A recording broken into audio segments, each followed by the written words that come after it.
I know you've heard this before, that we were created in the image of God. And when I look out at you and I see how beautiful you are, I realize there must be a beautiful, beautiful God, because you're beautiful. Yeah. And then there's your annoying neighbor. Your annoying neighbor, that neighbor that drives you crazy. And you realize that he or she was also made in God's image. Oh. That person at work, that drives you really crazy. The image of God. Yeah. Maybe you've got a teacher that really is annoying, gives you homework. All at the same time, because we teachers do that, we get together in a smoke-filled room. I don't know where the smoke is coming from, but we get together in a smoke-filled room and we decide, let's really give it to them, and we make everything due on the same day. I knew that. So if you've ever wondered, do they really do that? I'm just going to tell you, yes. Yes. But God made us in His image. It is probably one of the most interesting, beautiful, and yet least understood moments in the Bible, and it's found right there in Genesis chapter 1, where God speaks, and we're not even sure exactly who He's speaking to, because He says, when God said, "Let us make mankind in our image." But when He said that, what did He mean by that? I think what He meant is something very beautiful, and I want to talk about it today. And I will say that I had a long chat going up to Minneapolis. The speaker was one of my good friends, Dr. Tom Taves, and he and I got to have a little chat, and we got talking theology, and that's always a good time, right? Amen. Okay, 2 or 3 people. Yes, that's a... And he was pushing my nerd buttons. And I got to thinking, I want to talk about that. So here we go. Genesis chapter 1. I know you know this, but let's talk about it here for a moment. Right there in verse 26, he says, "Then God said, let us make mankind in our image." Now in the Hebrew, that's an interesting word. So it's really like as a picture of us, as a depiction of us. So let us make mankind, let us make humankind in our image, in our likeness, so that they may rule over the fish in the sea and the birds in the sky, over the livestock and all the wild animals, and over all the creatures that move along the ground. So God did just what He said He was going to do, as He usually does. So God created mankind in His own image. In the image of God, He created them, male and female. He created them. So we have this interesting thing. What does that mean, though? That He created these first human creatures in His image. Now, this is one of the things that I've always loved, because God speaks everything else in the world. He speaks light. He speaks the firmament. He speaks the animals.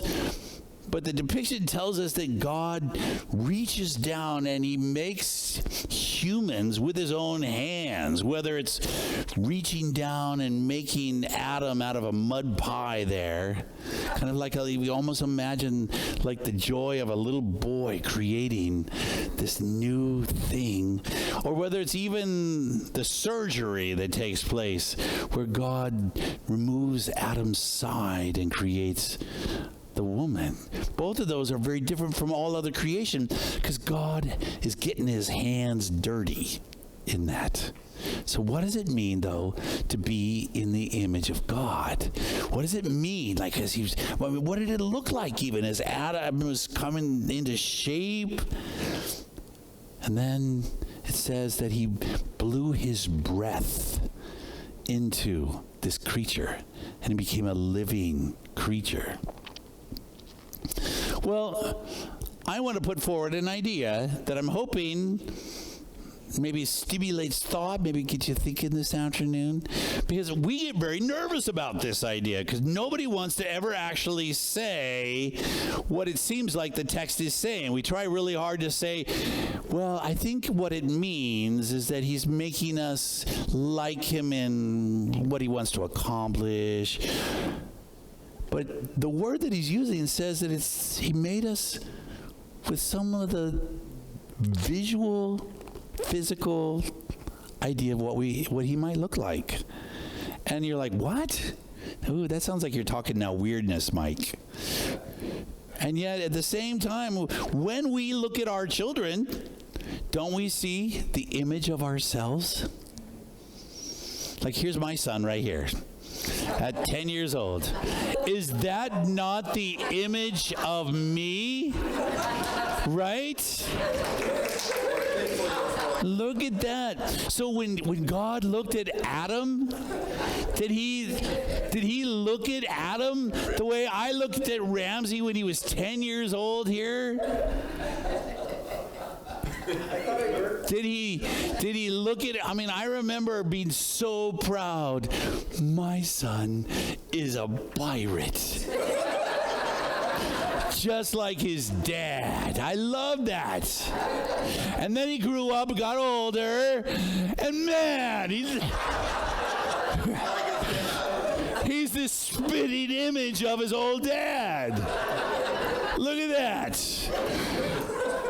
You know, I'm not sure yet what to think about the fact that he went from pirate to unicorn. But I'm still proud. When we look at our children, we see the image of ourselves. I think that's kind of how God looked at Adam and Eve. There was like with the kind of pride, like, these are my kids. These are my kids. When God sees his children, he sees the image of himself. I love that idea. And that's why when Scripture says he would come into the garden and spend time with them, it's like I love playing guitar with my son. It used to be I would play and I would think like, wow, you know, he's getting good. And now he plays with me and I'm like, oh, I'm not very good. You know, things change, right? But I'm just going to say it, I love hanging with my son because my son is awesome. You know, I'm biased because he's kind of like, you know, family. But is there anything in Scripture that tells us maybe what God might have looked like? Now we're going to get weird, okay? So hold on. We're going to get a little weird. We don't actually have very many moments where God is actually described, but we do have a couple. Ezekiel is probably one of the clearest. Now, Ezekiel is always, you know, having unusual visions, but he does have an interesting vision in chapter 8. If you don't believe me, go look it up here, but we're going to look at it. So here he is, Ezekiel, he's writing, he says, in the 6th year, in the 6th month, and the 5th day. So, man, he's got it. I'm surprised he didn't tell you what the barometric pressure was that day. He's really specific. On the specific day, while I was sitting at home, meeting with leaders of Judah, just having a good time, meeting with some leaders, that it happened that the hand of my master God gripped me. So he has this amazing moment. And when I looked, I was astonished. What I saw, he has a vision here of God. What I saw looked like a man. From the waist down, like fire. Down like fire, and from the waist up, like highly burnished bronze. So it's kind of like a man, but really kind of like a man on fire. That's kind of, now I have a feeling, you know, he's trying to describe something that is completely undescribable, but he's doing the best he can, right? So he sees, well, this seems to have some characteristics of a man, if a man were on fire. and we're shiny like bronze. So it sounds perhaps a little bit like the image of that we are, not on fire, but... And it certainly seems shiny. As a matter of fact, it certainly seems every time somebody sees God, he looks pretty shiny.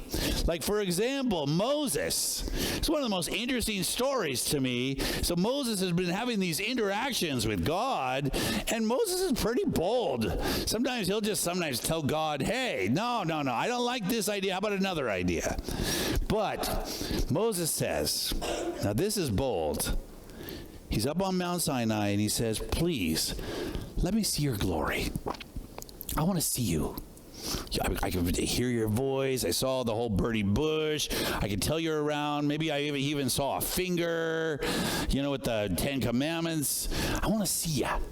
Show me. Come on, can I see you? And God said, I will make my goodness pass right in front of you. I'll call out the name God right before you. Okay, so he's got these instructions. Okay, but then God continued, you may not see my face. No one can see my face and live. So he's got this plan. God says, all right, I'm going to kind of help you out here. So God says, look, so here's a place right beside me. Put yourself on this rock, and when my glory passes by, I'll put you in the cleft of the rock, the crack. There's like a little crack in the rock, and I'll kind of shove you into this crack of the rock and cover you with my hand until I've passed by. So in other words, he'll kind of put him in there, kind of cover him up, and he'll pass by. Then I'll take my hand away, and you'll see my back. Now, that's a very mystical moment in the Bible, isn't it? I mean, we don't talk about that very much, but it's kind of an interesting mystical moment. I don't know if I would have had the courage even to say, hey, God, can I see you? But God at least says, look, you can't see my face. That would be too much. But you won't see my face. We just get to see his back. That's it. Now, unfortunately, then after that, all he sees is his back. He comes down. His face is so shiny that the people say, please put something over your face because you're just too bright.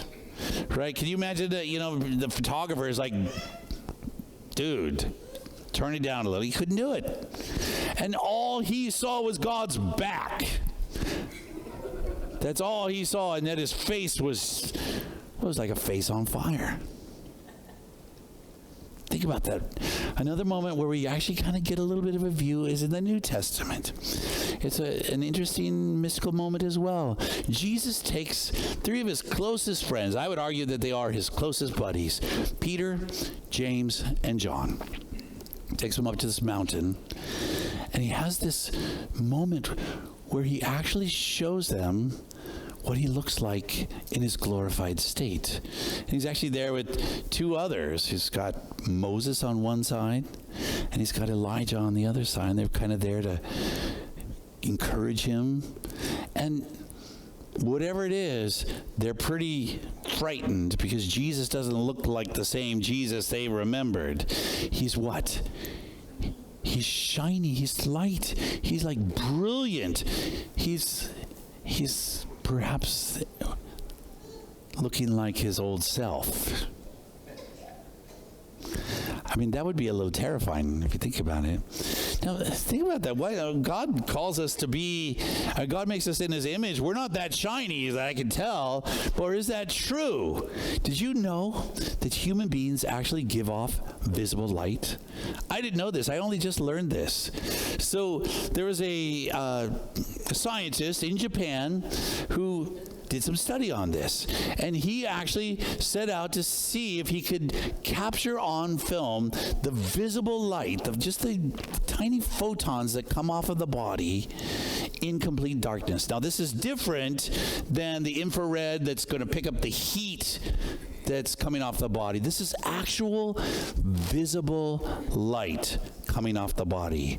And here's what he found. Here's some pictures.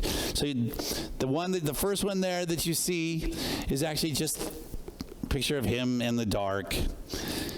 The one on the far, well, they see that would be your right-hand side. That's just the infrared, the heat. But the other ones that have the kind of the green and the blue, that is visible light that is coming off of him. So they actually had the camera on him for 8 hours. So it's very little light. Notice where's the light predominantly coming from? His face. Think about that for a moment. So we are the dimmest, faintest image of perhaps what Adam was. Sin did so much to us. I mean, when Adam and Eve realized they were naked, is it possible what they actually realized is they were dimming? I wonder about that. You ever wondered why one of the commandments is the second commandment? The first one, of course, is to have no other gods before me. But the second is don't make any graven images. You ever wondered why God forbade us from making images, especially of himself? Is it possible, and I'm just thinking out loud, he forbids us to make an image of himself because he already did? You and me. Is it possible, when you think about it, that God sees us as something very special? Now, I understand, and I don't want anyone to say, well, what Mike Mennard said today was like, God looks like a man. There's so much mysticism here. There's so much that I don't understand. I mean, Jesus himself says God is spirit, and therefore we must approach him as spirit. And he's the God of the universe, bigger than the universe. He can actually extend outside of the universe. He's the God of yesterday, today, and tomorrow simultaneously. This is not a man. This is a God. And the fact that we do not understand him is important here. So I'm not trying to suggest that God is finite as a man is finite. But what I am arguing is that we are in God's image. And I want to point out 3 ways in which we are absolutely in God's image. One is that like God, we're meant to be in relationship. Notice that there he says, let us make man in our image. There's a lot of debate among theologians. Who's the us? Is he talking to angels, or is he talking to himself as the Godhead? Because the Godhead itself is God in relationship. God is always in relationship. He seeks relationship, which is why he made us. God craves relationship. He made us to be that way too, by the way. He made each one of us to want to be in relationship. We're not happy unless we are in relationship. I think that's why we have the body of Christ. Why he calls us to be with others, to be in relationship with others who would adore him. I think that's why he also calls us into families. That's why he has marriage and he encourages marriage. I think that's why, because he knows that we are in his image, and like God, we crave to be in relationship. And when we build relationships, we're building the image of God. You know what else? It said there in Genesis is that he created us in his image, and he, man, will have dominion over the birds of the air and the creatures of the sea and on the land. And I find that kind of interesting. Dominion sounds a little bit like iron fists. We're going to rule the world, but that's not what it means. It means that we will care for the world. Think about that. Think of how much sorrow and grief we could reduce if we would live as we were meant to in the image of God, where we care for each other, we care for the planet, we care for the environment around us. Over and over again, so much damage is done because we're not living up to what we were meant to be, because God meant us to live in dominion over this, which means taking care of it. And then he also meant for us to create. God meant us to create and to recreate. Some will say, well, and to procreate. But he also made the animals to do that. He made the insects to do that. But he made us to do something different. Yes, he says, be fruitful and multiply. But I think for us, he also means to have us be creative. And then the next thing he does is he gives us a gift of rest and to recreate. But he gives us that creativity. Mike and Trina and Randy wrote this song. You know what? The act of doing that is like being in the image of God. Some of you are very creative in different things, and you're like, well, I'm not creative. I'm a nursing major. Are you kidding? Nurses have to be creative in perhaps ways that I'm so grateful for. We all find creative ways to live and to share. God created us to be in relationship with each other, to care for each other, and to be creative. Now, here's what's kind of interesting, that God gave us some gifts that I think will help us to understand how important it is to be the image of God. One is the Sabbath. I mean, the first thing he does after he's created these creatures in his image is he gives us Sabbath, a day to, literally it means to stop. One day a week, I want you just to stop. I want you to rest. I want you to recharge. I want you to just have moments where you can recharge that creativity. But also notice, even in the commandments, he says, for I created the world in 6 days, and I want you to remember that. So in other words, he gave us a Sabbath, yes, to rest. Jesus says it's a gift. But he made it to remind us in whose image we were made. Once a week, we have a day like this, and we remind each other we are made in God's image. But not only that, God is very clear in the Bible. He forbids us from harming each other and hurting each other. Cain, right there early in the Bible, is very worried. He's just done something absolutely terrible. He's scared that people are going to now hurt him. And God says, no, I want nobody to hurt him. Why? Because he was made in my image. That's interesting to me. That means that when we harm other people, it's as if it's a strike against God. So he encourages us not to harm each other. And I think that can be translated or interpreted physically, but in other ways too. Jesus goes so far as to say that if any of you harm one of these little children, it'd be better if you had a millstone tied around your neck. So God's very serious about this. That he doesn't want us to harm each other. He wants us to love each other because we're in his image. And then, and this is a point I just love, God became flesh, according to John 1, and dwelt among us, and he became like us because he desires that we become like him again. We were made for more than this. We were made for more than this. We are a shell, a shadow of what God intended for us, physically and emotionally and spiritually. God has something better planned for each one of us. And Jesus came to be like us so that we could be like him again. That image could shine again. I believe that with all my heart, that the day is coming when we will get to see each of us as we were meant to be. And that he is willing right now, it's not something in the future, even right now, to come into our hearts and begin to recreate us. Because if anyone is in Christ, he is a what? A new creation. Recreate us and begin to remake us into his image. I believe that. How many of you have ever heard the story of Lizzie Velasquez? Lizzie Velasquez, she's a young woman. She's actually only 31 years old. In this picture right here, she's about 22. She's 22 years old.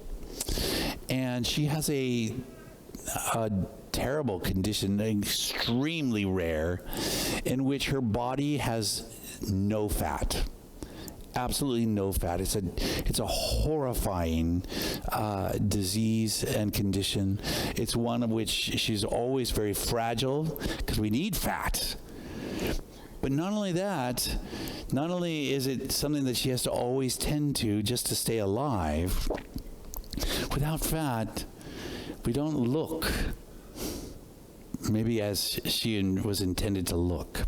One day when she was got online, just got on the internet, I think she was a late teen at this point, she got on and discovered that she had been voted the ugliest person in the world.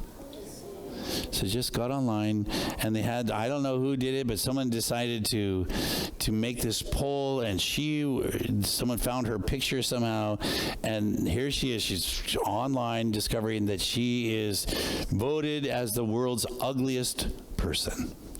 You could imagine how devastating that would be. Maybe you can't imagine how devastating that would be. I can't imagine how devastating that would be, especially someone young like she was. And if you see a picture of her family, you could see what she probably should have been. I should have posted that. You could look it up.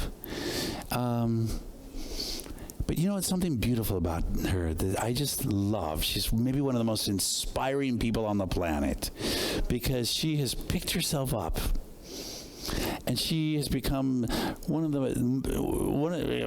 most highly demanded motivational speakers, talking about what beauty really is, that it's on the inside. And yes, I agree. She's just a shadow of probably what she was meant to be. And yet, at the same time, isn't that us? Isn't that us? Some of the top makeup artists and such came and they tried to work on her a little bit, and they did a photo shoot, and I think they did a beautiful job. It was just wonderful how they did, but it's really, you could see, you kind of get a sense that if she didn't have this condition, she would be a stunningly gorgeous woman. But she is a stunningly gorgeous woman.